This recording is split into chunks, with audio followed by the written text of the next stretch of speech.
Sie sehen hier einen Dünnschlauch hinter dem Ohr-Hörsystem.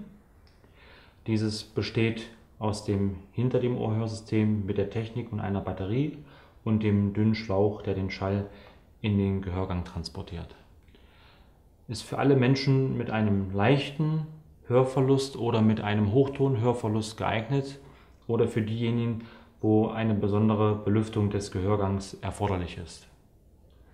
Dieses Hörsystem nimmt den Schall über die eingebauten Richtmikrofone auf. Die digitale Signalverarbeitung verarbeitet den Schall und über diesen Dünnschlauch wird der Schall in den Gehörgang hinein abgegeben. Man muss sich das wie bei einem Gartenschlauch vorstellen, durch den Wasser geleitet wird. Hier ist es in diesem Fall der Schall.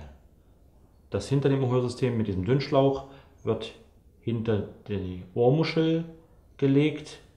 Der Schlauch wird in den Gehörgang hinein platziert und dieser Abstützfaden wird in die Ohrmuschel eingebracht und soll das Herausrutschen des Dünnschlauches aus dem Ohr vermeiden.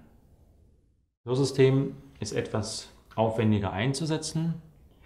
Dafür ist es unauffällig zu tragen, gewährleistet eine hervorragende Belüftung des Gehörgangs und ist im Ohr leicht und bequem.